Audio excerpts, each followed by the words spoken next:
We are now joined by number six ranked UFC women's flyweight Jessica Eye. Jessica, thank you very much for joining us today. Hi there. And we'll take our first questions from Gabriel Gonzalez with Cage Side Press. Your line is open. Hello, Jessica. How are you? Hi, I'm great. How are you? I'm doing good, thank you. So I read about this and I just wanted to get your side of the story. Joanne says that there's some animosity between the two of you. How did this start? I don't know. To be honest, I didn't know there was really any animosity, but I guess that's what happens when you argue with people via, social media. You know what I mean? Like, I don't really feel there's a beef. I mean, if that's what's going to get her out of bed to come fight me, then okay. How do you have beef with another fighter that like she never did anything to me? Like I don't even know her. Come on now. No, I understand what you're saying. I want to go back a little bit. Since your last fight, you have come out to discuss a lot of the health issues that you had going on. Just overall, just can you discuss how things have improved for you physically and everything since you had your procedure? Yeah, man, thank God I lost that fight because me losing that fight means I get to be a better me because I had no idea what truly I was dealing with. I think that fighters are the biggest liars in the world, because we lie about pain all the time, whether we're in it or whether we feel it. And I think I was lying to myself for many, many years about the things that I was feeling, and I just could after this last fight, it was so bad. You guys, the weight cut was absolutely terrible. The first time I actually felt how bad my stomach hurt was in the Valentina. And reference this, Eric Nixick and Gray Maynard were in that room with me when I was literally in pain, just grabbing my belly button and being like, something's wrong with my stomach. And it happened again with Viviani, and in other ways it was disguising itself as like female issues and like things of that nature. So I was getting so many mixed signals. But it wasn't until, that had happened. And then it wasn't until I found myself in the hospital July 7th, is when I finally found out that something was very wrong with me. And, if you can understand where I'm coming from, the first couple of things they tell me is colon cancer, colitis, Crohn's, and colon cancer runs in my family, especially the women. My grandmother, my mom's mom, passed away from lung cancer and colon cancer. So it's definitely something I have to, be worried about. So I'm still dealing with struggling with irritable bowel syndrome and actually it being a, real thing, as well as getting my gallbladder removed. And that finally got removed in August.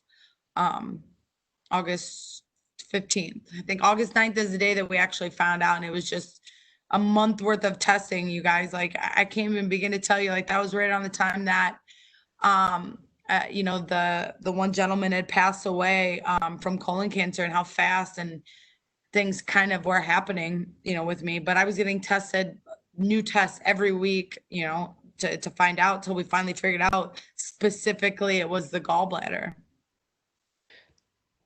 I know that this may seem like an odd question because obviously the fight is the most important and winning. I know that there's been a lot of fighters who have come out and said a lot about, a lot of criticism, holding the curtain and all this and criticizing your weight cut. What is the most motivating factor for you going into this one? Is it getting that W, or is it also proving, you're okay on the scale? It was health issues, it wasn't lack of discipline. Proving that point to It was, everybody. and see, that's how disgusting we've treated each other as human beings. We instantly, instead of asking somebody who has a track record of making weight every time, nobody turned around. Not fellow fighters, not anybody came out to me and was like, man, Jessica, is something wrong? Like, we've never seen you do that. So instead, other fighters, like I heard the way Paul Felder talked about me on the fight, like how people said things about me. Like nobody reached out to say, hey, dude, maybe we could help you. Is there something going on? Do you need a doctor? Let's talk about it. Let's do some assessing. And the PI, they were stumped. The UFC PI was absolutely stumped. I had to leave them and go to other people because they could not figure out what was going on with me. So I think by nature, all that I can say in this particular situation is everybody can stop and wait to see what happens on weigh-in day. And to give me a chance, like again, like, why are we always about putting people down, especially in this sport? If people aren't making weight, there's problems, right? And it's not a discipline thing. And especially going into my 14th UFC fight, you know, I've got over 10 fights and I never miss weight. It's never happened. But instead, we just, you know, we push people down and we bully and we treat people, you know, bad. So I mean, it is what it is. I know what was going on. I fixed the problem, because when it boils down to it, if I don't fix the problem, no one will. And no one's going to support me to do it. So in that kind of, you know, point in case, that's why I'm here with my coaches that you know, are more like friends. And I can even say that they're friends that have the ability to take me to the next level, because I need that in my life, and we need that. I appreciate your honesty. Thank you. My final question, just how do you feel you match up with JoJo stylistically, and how does this fight go? Well, I feel like I'm a terrible matchup for JoJo, right? Because she's gonna think I'm just gonna wrestle her, because I always talk about wrestling all the time, but isn't kicking her game. So I'd like to see her stop a double leg if she tries to kick me. So I mean, and then if she's not kicking me, I'm punching her. So I guess like it's a lose-lose situation for her, no matter what happens, and no matter where the fight goes, I'm ready to take it all on. Thank you, Jessica. Good luck. Thank you. We'll go next to Ken Rodney with TSN. Your line is open. Hey, Jessica, thanks for the time. I'm just wondering, now that you've put those health issues behind you, how different this camp felt compared to the ones that you had before your last two fights. Do you feel like you're a lot better prepared? Like, do you feel a difference? And also, if I can ask you, I had a dead organ. I had a dead organ in my body. Like, I don't want to sound like a jerk, because like when I say it, like, a dead organ that you were born with, that is a full functioning thing. People die from gallbladder cancer. People die from pancreatic cancer. People die from spleen issues, from appendix bursting. I had a dead gallbladder. I was so fortunate that in that time my gallbladder did not explode or even poison me any worse. So yeah, I feel like a new person. I feel energetic. I mean, I feel good now. They understand foods. I've been allergic to eggs and dairy my entire life. Unfortunately, maybe just the way that my dad was growing up, and I never got tested for it. And I think that by now we've realized that food and things have changed, that I've come to find out I have been allergic my whole life. I should have known too, even in this last weight cut, when the UFC, when we had talked about my dieting and they had gave me eggs, I was just profusely vomiting the entire week. The eggs. So yeah, it's crazy to think about that. And I think that we don't take enough credit that I can't train my gallbladder. I can't train my lungs. I can't do these things to physically take the abuse that I'm forcing it to take. So, you know, I don't know if it's fight related or if it was nutrition related, but all I know is that I don't have it, and that I'm thankful I got it out of me, and I'm not living with that pain anymore. so with that behind you, obviously your goal is to get back to another title shot and then get yourself that gold. What kind of perspective do those health problems add to the goal of trying to get back to the top of the division? It's everything's different now. You know what I mean? Like, I'm different now. I'm excited to go back to weight cutting. I'm excited to do this. I mean, everything is different that way. You know, obviously getting to the UFC gold is what every fighter wants. And they'd be lying if they didn't say that. But, you know, there's levels to leveling, right? So you have one level and then you keep continuously reaching each one. And this first level is the first level of business was getting my health taken care of, and my nutrition. And then next is, you know, winning a fight. And then from there, now maintaining and then going into the next fight. So, you know, I obviously have some work to do, and I've got time and health on my side. So, I mean, whatever we have to do to get me there, I'll do. All right, I wish you good health. Thanks for your time. Thanks a lot. Thanks. And we'll take our final questions from Damon Martin with MMA Fighting. Your line is open. Hey, Jess.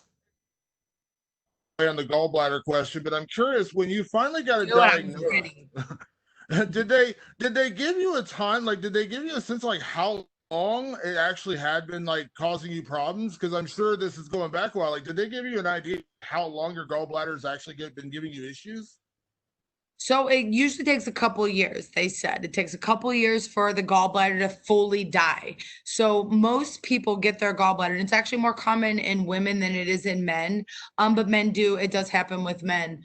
Um, but it usually takes a couple of years, but they said that, again, let's put some things in perspective. And this is all things that people can Google if you would really like to know anything about it. This is free information out there for you. And even if you're struggling with food and even digestive things in that regard, um, mine mine was dead for a lot longer than they anticipated. But most people, when they start to notice a gallbladder issue, it's removed anywhere from 60% to 75% function. That means 75% of it is functioning. I had a 9% functioning gallbladder. 9%. 9.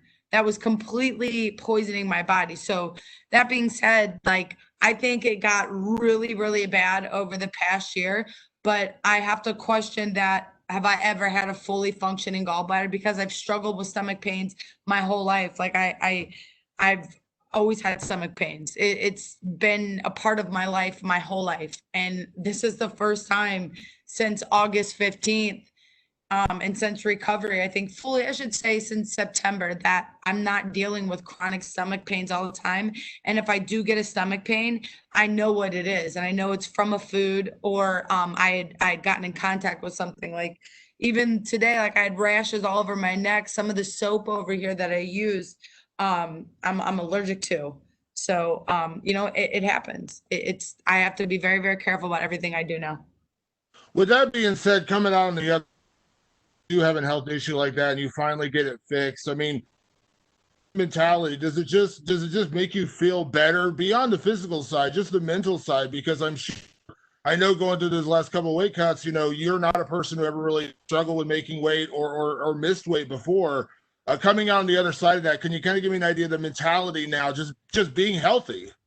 Oh my God. Like we live, like you guys, we're still trying to survive a pandemic. People are dying all the time. Health is the most important thing that we have in this world. It's the only thing that we really can't control. You know what I mean? But it's the most important thing we have. So knowing that, like, yeah, I got a little bit of a chip on my shoulder. I really saw some really dark times, and I felt really, really bad. That I don't think that when you think you're a survivor, like I was a survivor of abuse and stuff like that, but to go through something so traumatic like that, to have an organ removed from my body, like there's definitely been some things that I've had to deal with in that way to like really like overcome it, to the fact that like I feel very, very powerful, and I feel like I have a whole new control of my body, a whole new control of my brain. I'm not dealing with brain fog all the time and constant confusion because I'm being poisoned. So yeah, I can't wait for all that. I definitely have a chip on my shoulder because I was dealing with something that I tried to hide. And I've said it now a couple of times. Fighters are the biggest liars in the world. We lie about pain all the time, like all the time on a daily basis. And I don't have to lie about pain. Like I don't have to lie about it. Like I'm not hurting. I have no injuries. Like I have no excuse. So Jojo, if you beat me because you're the better person. There's no health issues right now. I'm happy. My body's probably the best it's ever been in my entire 34 years of my life. And I'm getting ready to do the best job in the world. Going back, you mentioned, in a way you were actually happy that the last fight happened because afterwards you were able to actually diagnose what went wrong and get things fixed. But coming out of that fight and then facing a fighter like JoJo, in terms of your career, in terms of your place in the flyweight division, because obviously the end goal is to get back to the title, but I'm sure you want to show, again, taking nothing away from Cynthia or any of your past opponents, but this is the real Jessica I. Again, like, we can sit here and we can talk about it all day long, right? And I mean, I think the proof is in the pudding. My career has been like this, right? I've given you nothing far short of entertainment, and I've been undyingly myself, and I've grown up in this sport for many years, going into my 14th fight. So like, I know that I'm gonna get the best JoJo because she doesn't like me, but she's gonna get the best physically, Jessica that this sport might have ever seen, that I've ever seen. And I feel it. I mean, we're going into this weight cut and going into all these things that, there won't be much of a weight cut. My body will be dialed in and ready to perform. And last one for me, I don't want to get too much into game plan. You mentioned earlier JoJo probably thinks you're going to wrestle, but there's one area has maybe struggled a little bit in the UFC. It has been her submission game, her submission arsenal in terms of getting caught in a couple of those without giving away game plan. Do you see like there's an opening? Do you feel like there is a big difference in your ground game versus her ground game? Well, yes, because I worked with Mr. Jason Manley and Jake Shields and Rachel Cumming going into this fight. And if you guys all know who Jason Manley and Jake Shields are, and into it, obviously, JoJo lost her last fight by submission. So that always happens to us fighters, right? Like we lose by something, we're like, we got to do it more. Oh my God, I'm not good. I must do it more. So again, it was nice to work with such good people that they were like, hey, you can't get to this level in a fight camp, Jess. You can't stop those certain levels of things. So it was nice to splash a little bit of everything into this camp and just make my overall self better all the way. So got to put a couple more submissions that I never knew that I liked. I got to add a couple more punches in because I worked with a gentleman from the money team. So I can't wait to showcase my paws. And most of all, I'm joined by my little brother in my corner again, and I just love him to death, and I love having him there for me. And when it boils down to it, it's family first and health. So I feel like I got both of them on my side. Of course. Thank you very much, Jessica. That's all the time we have for you. Boom. Thanks.